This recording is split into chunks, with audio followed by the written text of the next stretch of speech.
이 시간 하나님께서 우리에게 주시는 말씀은 요한복음 4장 25절에서 30절까지의 말씀입니다.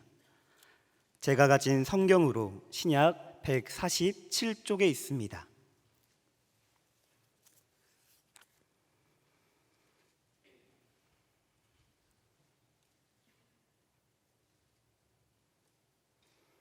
하나님의 말씀을 교독하시겠습니다. 여자가 이르되 메시아 곧 그리스도라 하는 이가 오신 줄을 내가 아노니 그가 오시면 모든 것을 우리에게 알려주시리이다.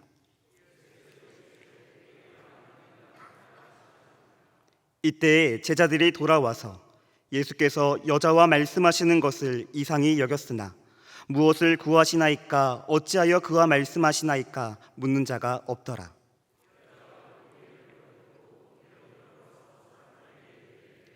내가 행한 모든 일을 내가 말한 사람을 와서 보라. 이는 그리스도가 아니냐 하니 그들이 동네에서 나와 예수께로 오더라. 아멘. 성도 여러분, 행복한 주일 보내고 계십니까? 이 행복한 주일에 누구를 만나셨나요? 그리고 어떤 교제를 나누셨나요?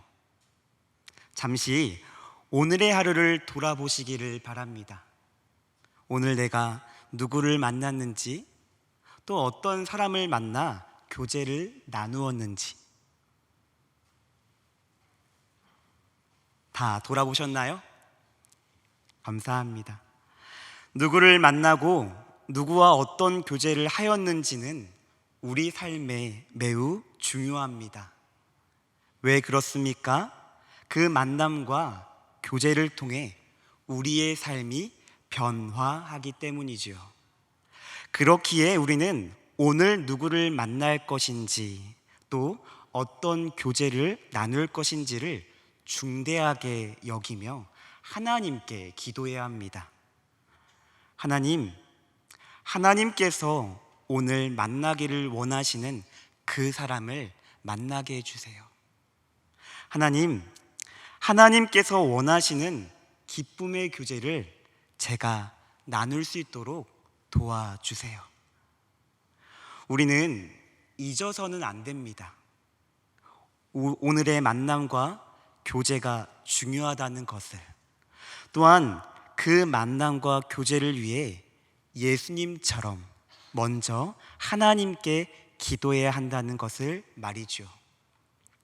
오늘 말씀은 예수님과 가련한 한 여인의 만남과 교제에 관한 이야기입니다. 오늘 말씀을 통해 가련한 여인이 예수님과의 만남과 교제로 어떻게 변화되어 가는지 살펴보겠습니다. 사마리아 지역에 있는 수가라는 성에 한 여인이 있었습니다. 그 여인은 참 가련한 인생을 살고 있었지요. 그 여인에게는 남편 5이 있었는데 어떤 이유인지는 정확하게 알 수는 없지만 그들과 모두 헤어지게 되었습니다. 그리고 지금 같이 사는 남자가 있지만 그 남자는 남편이 아닌 그저 동거인이었지요. 그로 인해 그 여인은 동네에서 따가운 시선과 손가락질을 받게 됩니다. 으이구, 도대체 어떻게 살았길래 5번이나 남편들에게 버림을 받니? 저 더러운 X. 그 여인이 받게 된 시선과 손가락질은 정오의 따가운 햇살보다 더 따갑고 아팠습니다. 그래서 그 여인은 정오의 따가운 햇살을 맞을지라도 동네 사람들을 피해 아무도 없는 시간대에 물을 기르러 우물가로 나온 것이요. 그런데 그곳에서 유대인이신 예수님을 만나게 됩니다. 그리고 예수님과 영적인 교제, 대화를 나누게 되지요. 먼저 예수님께서는 그 여인에게 말을 거십니다. 요한복음 4장 7절 말씀입니다. 사마리아 여자 한 사람이 물을 길르러 왔음에 예수께서 물을 좀 달라 하시니, 육신의 몸으로 오신 예수님께서 무더운 날씨를 뚫고 먼 길을 걸어오시느라 허기가 졌고 목이 마르셨습니다. 그래서 그 여인에게 물을 달라 요청한 것이지요. 그러나 그 여인은 예수님의 요청을 의아하게 여깁니다. 왜 그렇습니까? 당시 유대인과 사마리아인 사이에는 깊은 지역 감정에 고립해요 있었고 서로 상종치 않았으며, 그로 인해 유대인들은 사마리아 지역 땅도 밟지 않았습니다.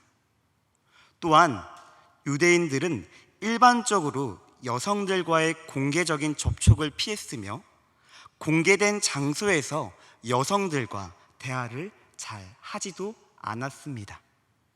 그런데 지금 유대인이시며 남성이신 예수님께서 사마리아 지역에 계시고 뿐만 아니라 사마리아인이며 여성인 자신에게 공개적인 장소에서 물을 달라 요청하는 것이니 이 여인은 의아하게 여길 수밖에 없는 것이지요.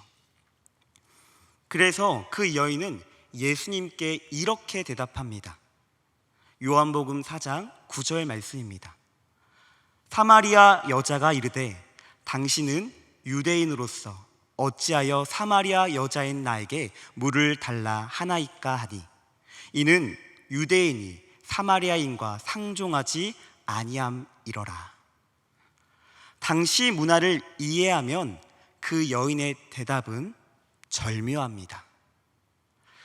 예수님 역시 그 문화를 잘 알고 계셨습니다. 그러나 예수님의 목적은 단 하나, 모든 사람이 구원을 받으며 진리를 아는 데 이르는 것이었기에 그 문화를 뛰어넘고 사마리아 땅에 들어가 그 여인을 만나시고 그 여인과 영적인 교제를 나누신 것입니다. 성도 여러분, 우리도 예수님처럼 복음 전파를 위해 하나님께서 예비하신 한 영혼을 만나 영적인 교제를 나누어야 합니다. 그 영혼이 먼 곳에 있든 가까운 곳에 있든 그 영혼이 구원을 받으며 진리를 아는 데에 이르도록 우리가 하나님께 귀한 도구로 쓰임 받아야 합니다. 여기 계신 모든 성도님들은 그렇게 쓰임 받으시기를 바랍니다. 예수님께서는 계속적으로 그 여인과 영적인 교제를 나누십니다. 요한복음 4장 10절 말씀입니다. 예수님께서 대답하여 이르시되 내가 만일 하나님의 선물과 또 내게 물 좀 달라 하는 이가 누구인 줄 알았더라면 내가 그에게 구하였을 것이요 그가 생수를 내게 주었으리라. 13절 14절 말씀입니다. 예수께서 대답하여 이르시되 이 물을 마시는 자마다 다시 목 마려니와 내가 주는 물을 마시는 자는 영원히 목마르지 아니하리니 내가 주는 물은 그 속에 영생하도록 솟아나는 샘물이 되리라.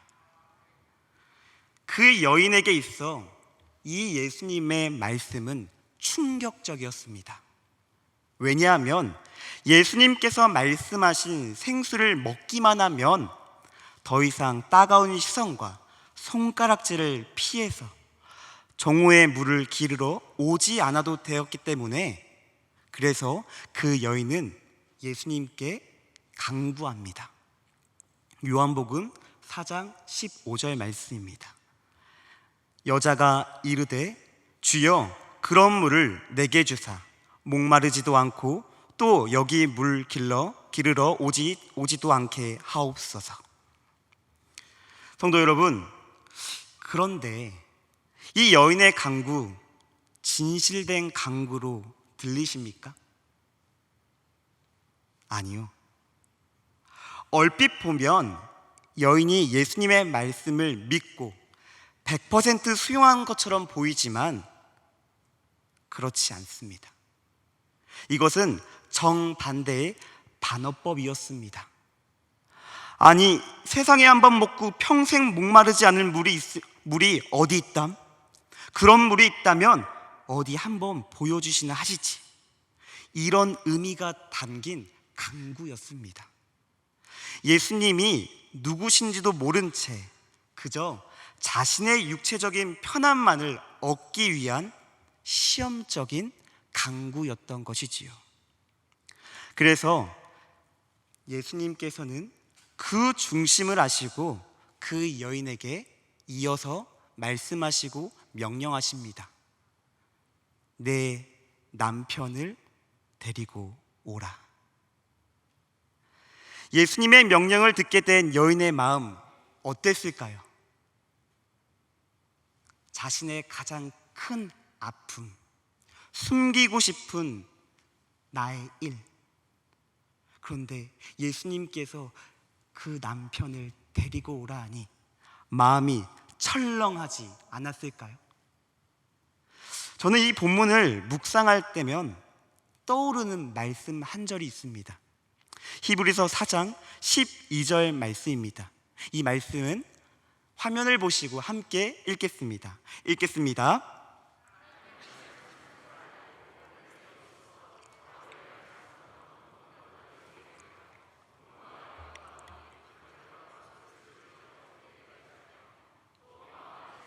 뜻을 판단하는. 아멘. 예수님께서는 그 여인이 감추고 싶은 치부와 상처를 하나님의 말씀으로 단번에 찌르십니다. 왜요? 그 여인의 치부와 상처를 찔러 쪼개어 도려내고 치료해 주시기 위해서요. 성도 여러분, 하나님께서는 우리의 치부와 상처를 이 여인처럼 찌르실 때가 있습니다. 쪼개고 도려낼 때도 있습니다. 바로 그때 하나님께서 우리를 치료하시기 위함임을 꼭 기억하시기를 바랍니다. 그 여인은 예수님의 명령에 솔직하게 말합니다. 저에게는 남편이 없습니다. 그 말을 들으신 예수님께서는 모든 것을 알고 계심을 그 여인에게 나타내시지요. 그래, 내 남편이 없다고 한 말이 옳다. 너에게 남편이 5이 있었고 지금 같이 살고 있는 남자도 내 편이 아니니 없다는 내 말이 옳다. 예수님과의 교제를 통해 자신의 모든 것을 알고 계시는 예수님을 바라보며 그 여인은 이분은 보통 분이 아니라는 것을 깨닫습니다. 그래서 이렇게 고백하죠. 요한복음 4장 19절 말씀입니다. 여자가 이르되 주여 내가 보니 선지자로소이다. 이어 그 여인은 그동안 자신이 궁금해왔던 예배의 장소에 대해 예수님께 묻고 그 물음의 답을 듣게 됩니다. 그리고 자신과 교제를 나누신 분이 메시아 곧 그리스도라는 사실을 깨닫고 자신의 물동이를 버려두고 그토록 피하고 싶었던 동네 사람들에게 나아가 자신이 만나고 교제한 예수님을 전하게 됩니다. 요한복음 4장 29절로 30절 말씀입니다. 내가 행한 모든 일을 내가 말한 사람을 와서 보라. 이는 그리스도가 아니냐 하니 그들이 동네에서 나와 예수께로 오더라. 성도 여러분, 수가성 여인이 예수님과의 만남과 교제를 통해 점점 변해갔다는 것을 발견하셨나요? 바로 이 여인은 예수님의 부르는 호칭이 변화됩니다. 처음에는 유대인, 그 다음에는 주여, 다른 말로 선생님, 그 다음에는 선지자, 그 다음엔 메시아 곧 그리스도로 바뀌게 되었지요. 네, 맞습니다. 예수님과 만나고 인격적으로 교제하면 우리는 예수님이 누구신지 바르게 알고 바르게 믿을 수 있습니다. 예수님이 이 여인과 만나고 교제했던 것처럼 우리도 예수님을 만나고 교제하면 예수님이 누구신지 바르게 알고 바르게 믿을 수 있으며 더 나아가 예수님을 바르게 전할 수 있습니다. 사랑하는 성도 여러분, 처음에 물었던 질문을 다시 묻겠습니다. 행복한 주일 보내셨나요? 이 행복한 주일 누구를 만나셨나요? 그리고 어떤 교제를 나누셨나요? 이 행복한 주일 예수님을 만나 예수님과 인격적인 교제를 나누시기를 바랍니다. 주일날 우리가 만나야 할 분은 예수님입니다. 이 사실을 우리의 삶에 새기고 주일마다 예수님을 만나고 교제하여 그 만난 예수님을 가정으로 나아가 세상으로 나아가 열방으로 나아가 바르게 증거하는 우리가 되었으면 정말 하나님께서 기뻐하실 것입니다. 예수님과의 만남과 교제를 통해 사마리아 여인은 수가성 여인은 변화받았습니다. 그리고 그를 통해 그 지역이 변화받게 되지요. 요한복음 4장 39절 말씀입니다. 이 말씀은 화면을 보시고 함께 읽겠습니다. 말이 내가 행한 모든 것을 그가 내게 말하였다 증언하므로 그 동네 중에 많은 사람이 예수를 믿는지라. 아멘. 설교를 정리하겠습니다. 사랑하는 천안중앙교회 성도 여러분, 오늘 누구를 만나셨나요? 그리고 어떠한 교제를 나누셨나요? 오늘 예수님을 꼭 만나시기를 바랍니다. 그리하여 사마리아 여인처럼 예수님이 누구신지 바르게 경험하고 바르게 전파하는 복음의 전달자들이 다 되시기를 간절히 바랍니다. 기도하겠습니다. 사랑의 하나님, 수가성 여인을 찾아가신 것처럼 우리에게도 찾아와 주시옵소서. 만나 주시고 인격적으로 교제하여 주시옵소서. 예수님과의 만남과 교제를 통해 예수님이 누구신지 어떤 분이신지를 경험하고 싶습니다. 그리하여 바르게 신앙 고백하고 바르게 복음을 전파하고 싶습니다. 성령 하나님 도와 주시옵소서. 오늘도 우리의 간구를 기쁘게 들으시고 선하게 응답하여 주실 것을 믿으며 사랑 많으신 예수님의 이름으로 기도하옵나이다. 아멘.